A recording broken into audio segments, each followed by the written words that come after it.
Good evening to you all. In our today's special session, we are going to discuss how to analyze current affairs for UPSC and other competitive exams. Actually, what news are important and what news are not important, what to study and what not to study. The magic of every competitive examination is to identify which topics are important and which topics are not important in current updates.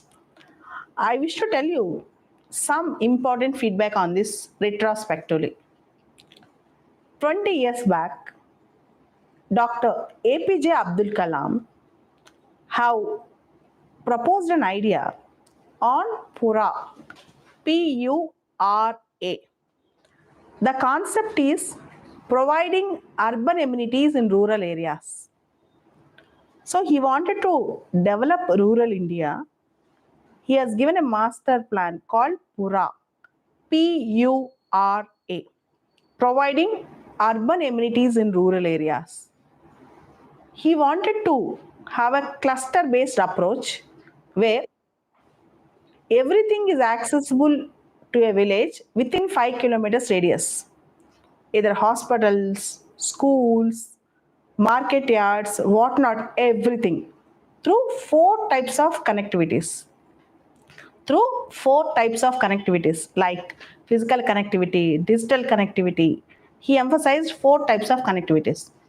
And we all thought in 2004, this question might appear in civil services exam. This question directly appeared in 2004 civil services exam, and also again after 8-9 years, again it appeared in civil services mains exam. The same concept appeared in 2 times in civil services mains exam. So you should know particular topic is very, very important and what topic should be emphasized and what particular topic should be read. I'll tell one more example. The entire India is celebrating Bhagat Singh's birth anniversary in 1907. He was born in 1907 and the entire India is celebrating Bhagat Singh's birth anniversary in 2007. And immediately if you see, in 2007 civil services mains exam, there's a question on Bhagat Singh. Bhagat Singh's contribution to our freedom struggle and Bhagat Singh as a revolutionary. Direct question. Just 2 months before the exam, the major magazines in India like India Today, Frontline, they all carried good articles on Bhagat Singh. And in the mains exam, a question appeared on Bhagat Singh. If you see properly, if you can identify the important current affairs and read, you will get more marks in UPSC. I'll tell 2 more examples. Not only in UPSC, in most of the state government exams also. I'll give 2 more examples. In the year 2006, the entire India is talking about India-US nuclear deal. In the year 2006, the entire India is talking about Indo-US nuclear deal. Then if you observe, in 2006 essay exam, UPSC Civil Services General Essay Exam, direct essay, Indo-US nuclear deal. You can see the direct essay, Indo-US nuclear deal. In the similar fashion, Prime Minister Modi, first time Indian Prime Minister have opted not to attend NAM summit. For the first time, Indian Prime Minister opted not to attend NAM summit. Immediately question was asked on NAM summit in essay. I think in 2018 general essay paper. In the similar fashion, there's a fight between Tamil Nadu and Karnataka over Kaveri issue in 2016. There's a lot of conflict between Tamil Nadu and Karnataka over Kaveri issue in 2016. If you see 2016 UPSC essay paper, there's a direct question, interstate river water disputes. There's an essay on interstate river water disputes. So, reading current affairs, understanding current affairs, comprehending current affairs, analyzing current affairs, writing notes on current affairs is very, very important to prepare for in the preparation of every competitive exam. Note this point. And never ever depend only on monthly compilations. Have your own notes, analysis on current affairs. Okay, so with this note, I wish to tell you in the recent past, what are the important current affairs that we have come across and how to analyze these current affairs.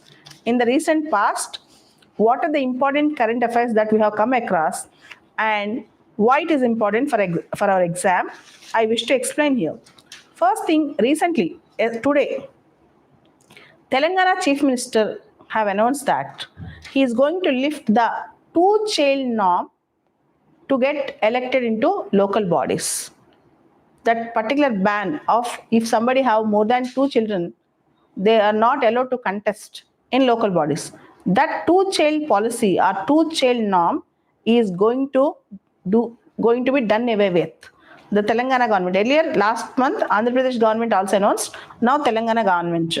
So, you all know that many states have imposed two-child policy.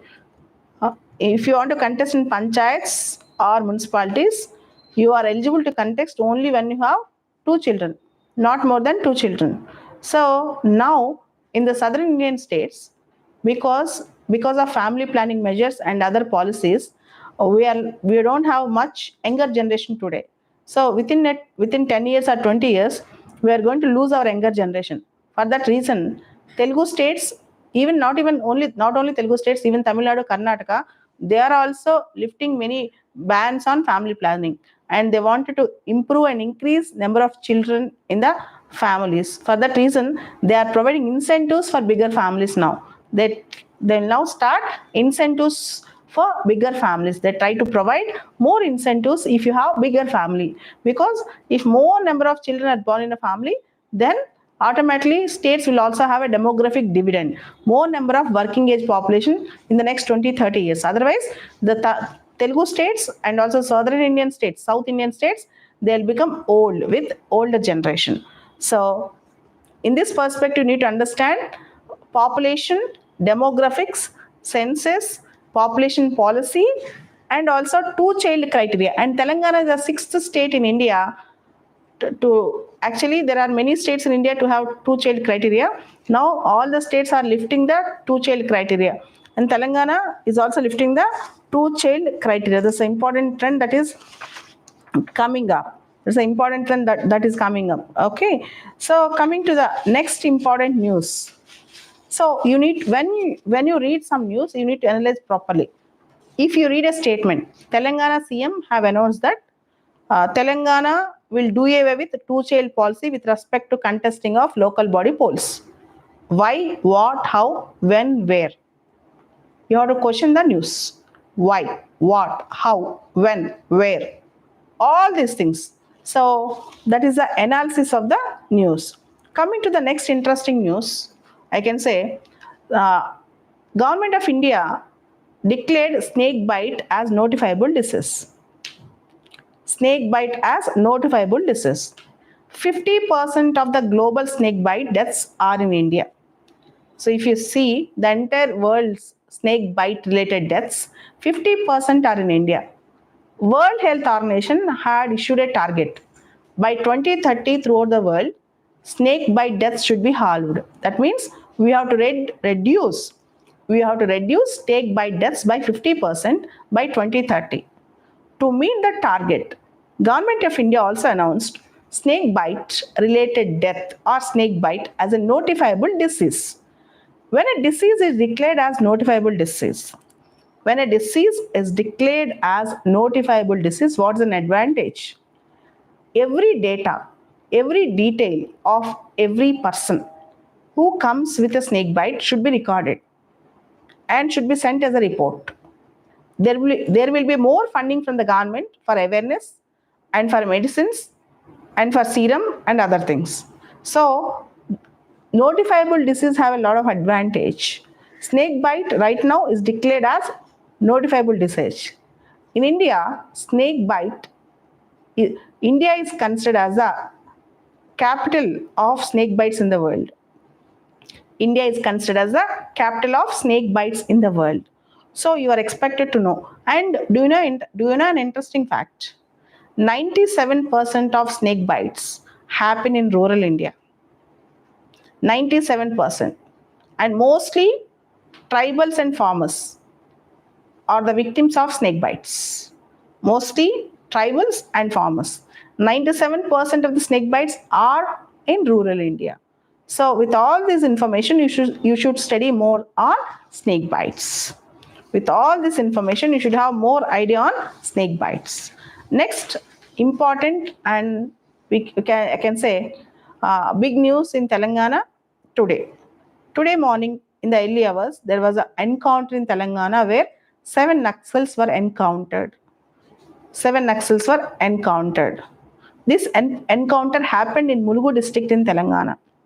This encounter happened in Mulugu district in Telangana. Here, you should not particularly think just about one encounter. Last month you have seen an encounter in Chhattisgarh also. Even in Telangana, there is an encounter last month. Here, the one important thing you need to remember is Operation Kagar. Operation Kagar. Operation Kagar or Kagar is the last war on Naxalism, as told by our Home Minister. Central government is particularly focusing this Operation Kagar in Chhattisgarh from January 1st, 2024. If you can observe, there are many anti-naxal operations in Bastar district, in Bastar area, Sukma district, in Chhattisgarh. So you need to understand all these things and you need to know what do you mean by red corridor. How many states and districts are there in red corridor in India? And where is this Naxalbari movement started in 1961? A place called Naxalbari in West Bengal, Charu Sanyal, Kanu Mazumdar. You are expected to learn about all of them and what's the basic ideology and why they have taken the violent path. You should know all these things. And what strategy the government of India should adopt to end the Naxalism in India. What type of strategy government of India should adopt? Is it developmental strategy or encounter strategy? This is also a very big question. So you are expected to read the news holistically, not just reading the news, but read the news with a bird's eye. Understand the news in a perfect manner. Try to analyze the news and try to provide a solution. Why, what, how, where, when. Question the news and provide a solution for that. What steps the government should take?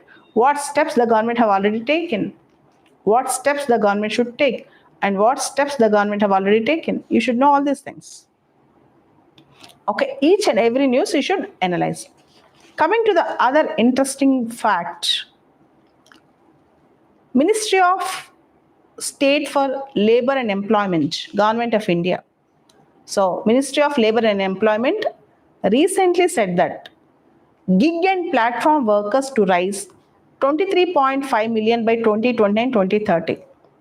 Minister of State, particularly Labor and Employment, particular minister also stated that gig workers and platform workers, they are going to rise by 23.5 million by 2029 and 2030. By 2029, 2030. What do you mean by a gig worker? Who is a gig worker? Gig worker or gig economy means there is no formal relationship between the employer and employee. There is no formal relationship between the employer and employee. No pension, no insurance, no formal relationship. It is like go work for few hours, take money, that's all. No formal relationship between employer and employee. For example, Flipkart, Zomato, Swiggy, Uber, Ola. If you need work, go and work for hours, particular hours, and you will get money, that's all. There won't be any formal relationship between employer and employee. So the entire topic will come under the heading employment. GS3 in UPSC. The topic will come under the heading employment, GS3. And you should also see social security measures for gig workers. And you should also read about similar programs of the Government of India and also important things with respect to economy. So any news with respect to employment or industry and infrastructure, say for example, recently there's a news, horticulture management. Horticulture management. It comes under the topic agriculture. The Asian Development Bank has recently approved $98 million as loan. The Asian Development Bank, ADB, we call it as ADB. The Asian Development Bank has recently approved $98 million loan aimed at enhancing plant health management in India's horticulture sector. So here you should identify this topic belongs to GS3, agriculture and allied sector development. You may get direct question on horticulture development in India. You may get direct question on horticulture development in India. Do you know a fact? India is the second largest producer of fruits and vegetables globally. India is the second largest producer of fruits and vegetables globally. An annual production of approximately 350 million tons.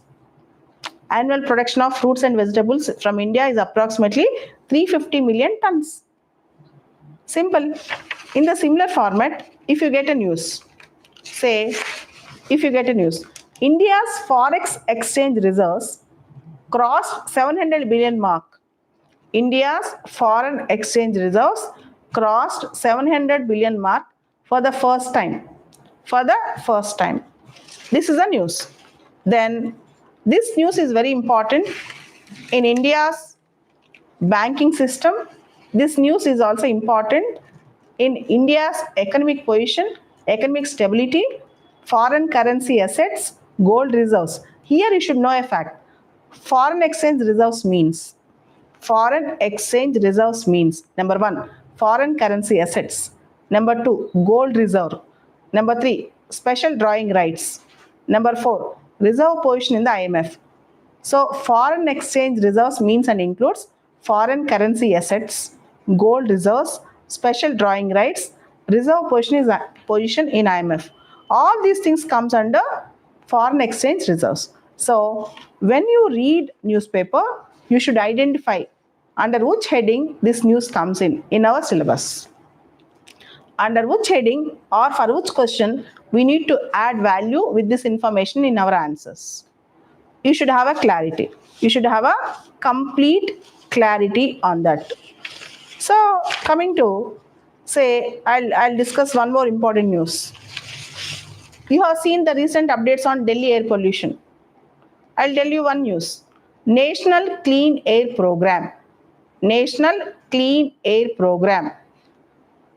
According to the recent statement released by Ministry of Environment, Forest and Climate Change, around 97 out of 130 cities in India are monitored under National Clean Air Program. So they'll see particulate matter, how it is there on the other things. National Clean Air Program. So you should know this topic is important in environment. You should know this topic is very, very important in environment. In the similar way, National Air Quality Index is very important. In the similar way, COP29. Recently, COP29 was conducted at Azerbaijan, Baku. This comes under climate change and environmental issues. This topic comes under climate change and environmental issues. And one more news is trending. Cold wave conditions in India. One more news is trending. Cold wave conditions are trending in India. North India has been grappling with severe cold wave conditions. The India Meteorological Department, IMD, noted that Delhi experienced its first dip below 10 degrees Celsius in this season. Recently, Delhi's temperature have fallen to 9.5 degrees Celsius. So in North India, we can observe cold wave situation. Then what is cold wave? What is cold wave? Cold wave situation or cold wave conditions, the criteria we can observe with respect to cold wave conditions is minimum temperatures 10 degrees Celsius or below in the plains, or in the hilly regions it may go up to even 0 degrees Celsius. So what is a cold wave? What is severe cold wave? All these things you should know. This simple question might come in the exam. What is cold wave condition? What is minimum cold wave, minimum temperature? Minimum temperature in during cold waves, all these things. Recently we have seen below 10 degrees Celsius in Delhi, that is 9.5 degrees Celsius in Delhi. Okay, cold wave conditions. What is cold wave? Cold wave conditions.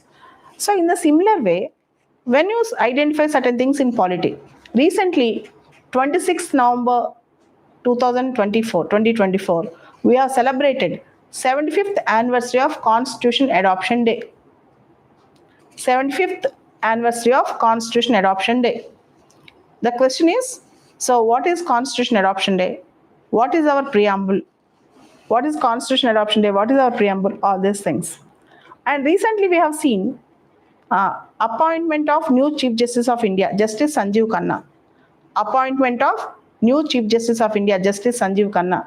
He is the 51st CJI. He is the 51st CJI. Under which article of the Indian Constitution Chief Justice of India will be appointed? Article 124.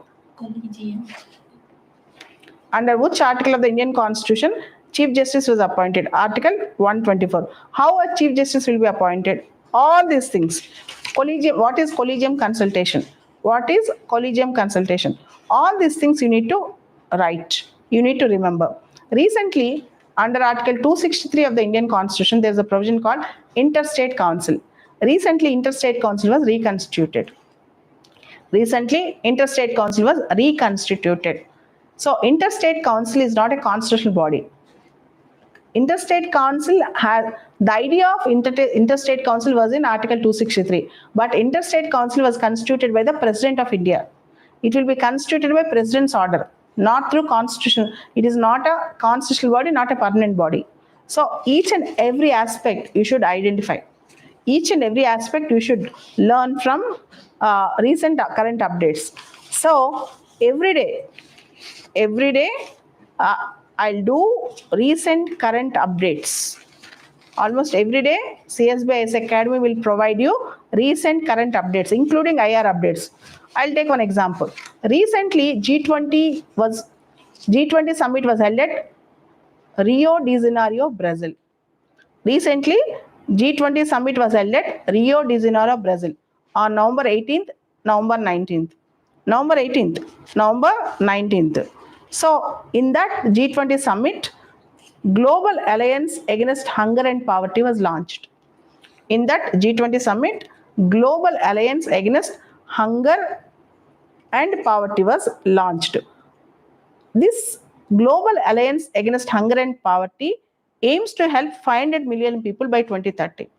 It aims to help, the aim of Global Alliance Against Hunger and Poverty is to help around 500 million people by 2030. So, each and everything you need to identify. Each and everything you need to know which topic is important in the exam, which topic is not important in the exam. For example, in the month of October, BRICS summit was held. 16th BRICS summit was held at Kazan, Russia. So, what is the outcome of this BRICS? You should know. What is the outcome of this BRICS summit? You should know for UPSC. So, each and every current affairs you need to identify and you need to write down the notes. So, I'll be discussing regular current affairs and there will be a team, not only me, team of teachers will be discussing regular current happenings, important topics for UPSC and other competitive exams through this CSB IAS Academy official channel. This channel is exclusively meant for English medium students who are writing competitive examinations, and I'll be discussing newspapers, current affairs, and our team will be discussing various subjects also, not only just newspapers and current affairs.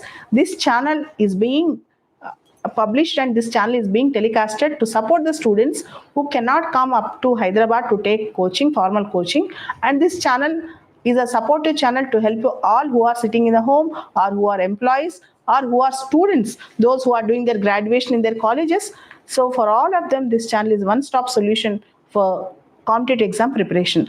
Tomorrow onwards, we'll be regularly in touch with you with English medium materials, and also English medium live videos, and also full recorded videos. And this channel will be helpful to you, to support you, and we are always there to support you. Thank you. I'll be discussing regular current affairs. Thank you.